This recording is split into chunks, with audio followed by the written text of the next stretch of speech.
Madam Hasina Khan. She got graduated in DCP, MDCC, DAP, and MDAP. She is a counselor and therapist and life skill coach. Welcome, Madam. ஏக இறைவனையும் சாந்தியும் சமாதானமும் நம் அனைவரும் மீதும் உண்டாவதாக என்று சொல்லி நான் என்னுடைய ஒரு சில வார்த்தைகளை இங்கே பதிவு பண்ண ஆசைப்படுறேன். நான் இன்னைக்கு சொல்லக்கூடிய தலைப்பு என்ன அப்படின்னு சொன்னேன்னா,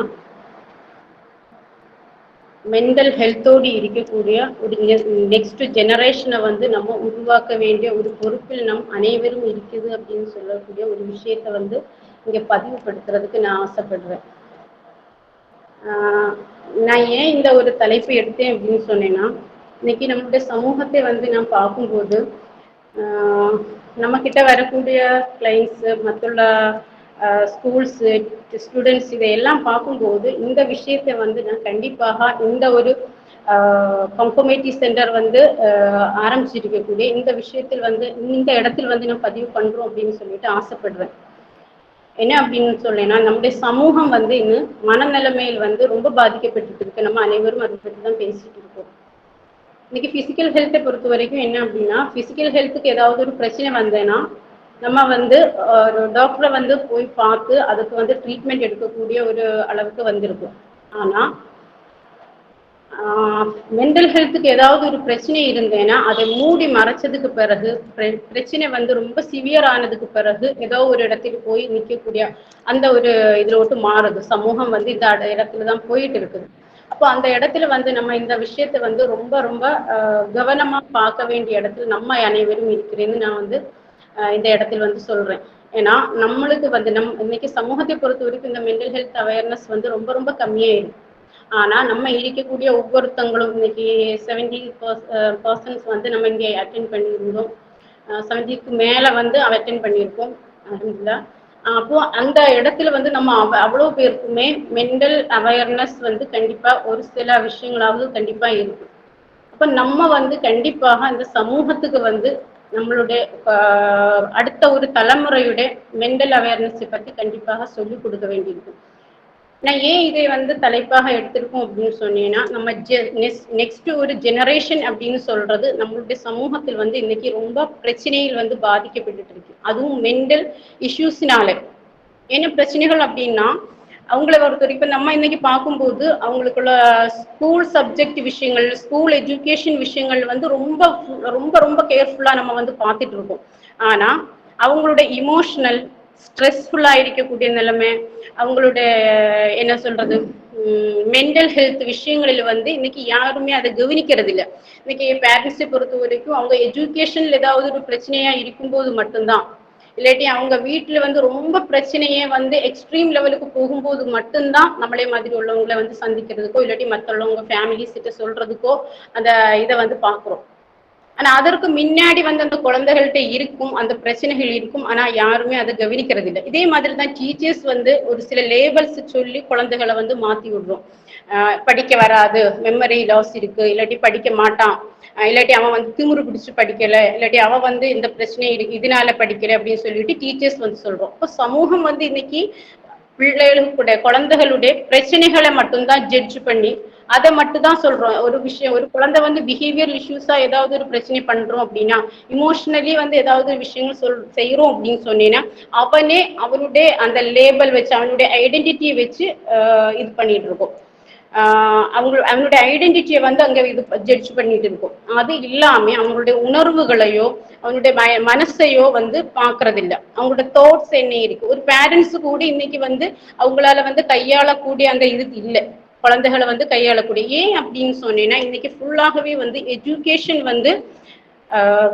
இந்த கல்வியில மட்டும்தான் இருக்கிறத தவிர அந்த ஒரு மனிதனுடைய மனநிலைமையிலையோ இல்லாட்டி அவனுடைய பாடியில நடக்கக்கூடிய விஷயங்கள பத்தியோ அவனுடைய ஹார்மோன்ஸ் லெவலை பத்தியோ இன்னைக்கு பேரண்ட்ஸ்க்கோ யாருக்குமே தெரியல. ஒரு டீனேஜ் எடுத்து பார்த்தோம் அப்படின்னா, டீனேஜில் ஃபர்ஸ்ட் நம்ம சாருக்கிட்ட எல்லாம் கிளாஸ்க்கு இது பண்ணக்கூடியவங்களுக்கு நல்லாவே தெரியும். டீனேஜில் என்னெல்லாம் பிரச்சனைகள் இது வந்துட்டு இருக்கும், ஹார்மோன்ஸ் இன்பேலன்ஸ் அப்படின்னு ஒரு விஷயம் நடந்துட்டு இருக்கும்போது குழந்தைகள் ரொம்ப அக்ரெசிவான ஒரு சில விஷயங்களோடு போயிட்டு இருக்கும். ஆனா இன்னைக்கு பேரண்ட்ஸுக்கு அது தெரியாம கொஞ்ச நாள் அவங்க ஸ்ட்ரகிள் பண்ணுவாங்க. அதுக்கு பிறகு நெக்ஸ்ட் லெவலுக்கு வரும்போது அது சரி பண்ண முடியாத பல மென்டல் இஷ்யூஸ்லோட்டு மாறிட்டு இருக்கு. இப்ப அப்படிப்பட்ட ஒரு சமூகத்தை வந்து இன்னைக்கு நம்ம பார்த்துட்டு இருக்கோம். அது மட்டும் இல்லை, இன்னைக்கு நம்ம பார்க்கும்போது எங்க பார்த்தாலுமே ஃபேமிலியை பார்த்தா ஃபேமிலியில ப்ராப்ளம்ஸ், ஒரு ப்ரொஃபஷனல் லைஃப் எடுத்தா அங்க பிரச்சனை, ஒரு தனிப்பட்ட மனிதனுடைய வாழ்க்கையை பொறுத்த வரைக்கும் அது பிரச்சனை. ஒரு ஸ்கூல் டீச்சர்ஸ் எந்த ஒரு ப்ரொஃபஷனல் ஆயிரும் சரி, ஒரு தனிமைப்பட்ட ஒரு ஒரு மனிதனுடைய வாழ்க்கையா இருந்தாலும் இன்னைக்கு பிரச்சனை. என்ன பிரச்சனை அப்படின்னு சொன்னீங்கன்னா, பணத்தினாலேயோ இல்லாட்டி எஜுகேஷன் இல்லாததுனாலயோ உள்ள பிரச்சனைகள் கிடையாது. அவங்கள்ட்ட வந்து மென்டல் ஹெல்த் அவேர்னஸ் இல்லாததுனால வரக்கூடிய பிரச்சனைகள்.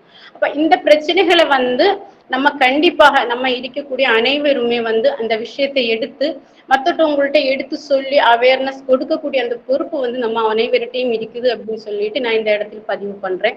அடுத்த விஷயம் என்ன அப்படின்னு சொன்னேன்னா, இந்த பிரச்சனைகள் என்ன அப்படின்னு சொல்லிட்டு நம்ம கண்டிப்பா இப்போ பேரண்ட்ஸுக்கு ஆயிருந்தாலும் சரிதான், அந்த குழந்தைகளுக்கு என்ன மாதிரி உள்ள அறிவுகள் நம்ம கொடுக்கணும், அவங்களுடைய ஐடென்டிட்டியை வந்து இல்லாட்டி அவங்களுடைய உணர்வுகள் என்ன, அவங்களுடைய செல்ஃபா அவங்க என்ன மாதிரி உள்ள ஃபீலிங்ஸ்ல இருக்கிறோம் அப்படின்னு ஒரு விஷயங்கள் வந்து பேரண்ட்ஸ் வந்து இன்னைக்கு கேட்கறது இல்லை. அது மிகப்பெரிய ஒரு பிரச்சனையாக தான் இருக்கிறோம். ஏன்னா பேரண்ட்ஸ் சமூகத்துல வந்து குழந்தைகளே வந்து உருவாக்கக்கூடிய அந்த பொறுப்பில் வந்து ஃபர்ஸ்ட் நாலேஜ் கிடைக்கக்கூடியது வந்து பேரண்ட்ஸ் சைட்ல. ஆனா அந்த பேரண்ட்ஸுக்கும் இன்னைக்கு நாலேஜ் இல்லை. இன்னைக்கு பார்க்கும்போது ஃபேமிலியில் இருக்கக்கூடிய இஷ்யூஸ் எல்லாமே குழந்தைகளை தான் பாதிக்குது, அதிகமா வந்து குழந்தைகளை பாதிக்குது. அந்த குழந்தைகள் இந்த சமூகத்துக்கு வரும்போது, இப்ப ஸ்கூல்ல ஆகட்டும் இல்லாட்டி சமூகத்துக்கு வரும்போதும் அது ஒரு பிரச்சனையாக வந்து மாறிக்கிட்டு இருக்கு. அப்ப அந்த இடத்துல வந்து நம்ம அவங்களுக்கு அவேர்னஸ் கொடுக்கணும் அப்படின்னு ஒரு விஷயத்தை நான் வந்து பாக்குறேன். அதே மாதிரி அவங்களுடைய குழந்தைகளுடைய அந்த குழந்தைகளுக்கு என்னதான் மென்டல் இஷ்யூஸ் இல்லாட்டி என்னதான் பிரச்சனை அப்படின்னு சொல்லிட்டு நம்ம வந்து தெளிவாக கொடுக்கணும். ஏன்னா அவங்களுடைய உணர்வுகளில் வரக்கூடிய பாதிப்புகளை அது பேரண்ட்ஸுக்கு வந்து சொல்லிக் கொடுக்கணும். அதே மாதிரி அவங்க ஸ்ட்ரெஸ், எந்த இடத்துல ஸ்ட்ரெஸ் ஆகுறேன், எந்த மாதிரி பிரச்சனைகளை வந்து இது இருக்கு.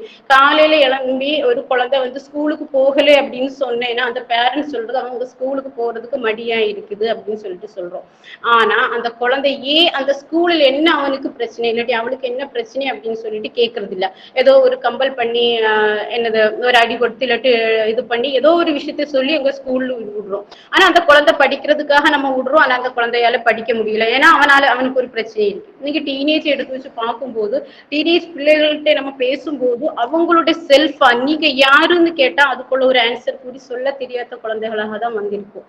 அதே மாதிரி ஒரு கான்பிடென்ட் இல்லை. இன்னைக்கு சொல்றோம் பிள்ளைகள் வந்து சொல்லும் போது நம்மள்ட்ட எல்லாம் சொல்ற விஷயம் என்னன்னா, எனக்கு ஓவர் திங்கிங் இருக்கு, ரொம்ப ஓவரா நம்ம படிக்கும் போது புக்ஸ் எடுக்கும் போது வேறுள்ள விஷயங்களை பத்தி நம்ம திங்க் பண்ணிட்டு இருக்கோம். இந்த விஷயங்களை வந்து பேரண்ட்ஸுக்கு சொன்னா பேரண்ட்ஸ் என்ன சொல்றோம் அப்படின்னா அவங்கள பிஹேவியர்ல ஏதாவது ஒரு இஷ்யூஸ் இருக்கிற மாதிரி சொல்றோம். இது வந்து குழந்தைகளுக்கு ஒவ்வொரு நாளும் கொடுக்கக்கூடிய டார்ச்சர் ஆகும் போது, பேரண்ட்ஸ் கொடுக்கக்கூடிய டார்ச்சர் ஆகும் போது அவங்க என்ன ஆகுறது அப்படின்னா மற்றுள்ள விஷயங்கள் ஓகே. இன்னைக்கு எக்ஸாம்பிளுக்கு சொல்ல போறோம் அப்படின்னா ட்ரக்ஸ் அந்த மாதிரி விஷயங்கள் இன்னைக்கு அதிகமா சமூகத்தில் வந்து இது பண்றதுக்கு காரணம் கூடி இன்னைக்கு பேரண்ட்ஸ் கிட்ட வந்து இது இல்லாத அந்த கேர்னாலதான் நான் சொல்லுவேன். ஏன்னா என்கிட்ட வரக்கூடிய கிளைண்ட்ஸ் கிட்ட நான் பேசும்போது அந்த ஒரு விஷயத்த வந்து பதிவு பண்றாங்க.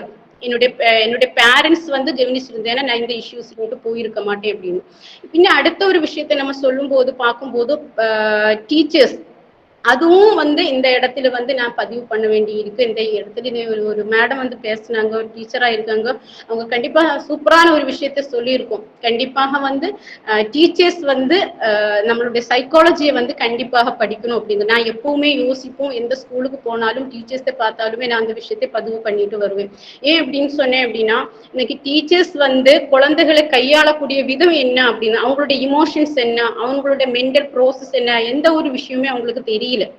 டீச்சர்ஸுக்கு வந்து அவங்கள வந்து படிக்கல அப்படின்னு ஒரு லேபல் இல்லாட்டி அவன் வந்து பிஹேவியர்ல ஏதாவது ஒரு பிரச்சனை இருக்குதுன்னு ஒரு லேபலை மட்டும் கொடுக்குறோம். இப்ப இந்த இஷ்யூஸ் வந்து சமூகமும் வந்து என்ன செய்யறோம், இதுக்கு வந்து ஒரு முக்கியமான பங்காக வந்து நான் நினைக்கிறேன்.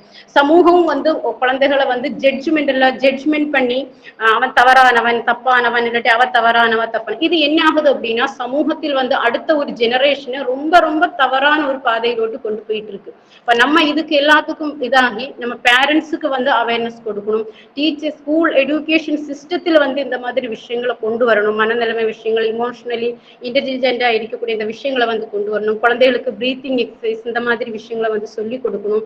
மெடிடேஷன் மாதிரி உள்ள விஷயங்கள் கொடுக்கணும். அதையும் தாண்டி ஆத்மீக விஷயங்களில் வந்து குழந்தைகளுக்கு பிரேயரை பத்தி சின்ன வயசு தொட்டே பிரேயர் வந்து சொல்றது, கிராட்டிடியூட் சொல்றது, இந்த மாதிரி விஷயங்களை வந்து குழந்தைகளுக்கு சொல்லி கொடுக்கக்கூடிய ஒரு சமூகத்தை வந்து நம்ம உருவாக்கக்கூடிய உங்களாக வந்து நம்ம இருக்கணும். ஏன்னா நம்மளை சுத்தி நிறைய பேர் வருவாங்க. ஏன்னா நம்ம இன்னைக்கு இந்த ஃபீல்டில் இருக்கிறோம்னு சொல்லும்போது நிறைய பேர் நம்மள்ட்ட வருவாங்க, நம்மள்ட்ட கன்சல்ட் பண்றதுக்கு வரும்போது அவங்கள்ட்ட எல்லாத்தையும் உறுதியாக வந்து நம்ம ஒவ்வொருத்தங்கள்ட்டையும் நம்மள்ட்ட வரக்கூடியவங்களுக்கு ப்ராப்ளம்ஸை மட்டும் நம்ம பார்க்காம அவங்கள்ட்ட இந்த விஷயங்களையும் அவர்கள் வழி நம்ம இந்த ஒரு விஷயத்தை கொண்டு வந்து போய் சேர்க்கலாம் அப்படின்னு நான் நினைக்கிறேன்.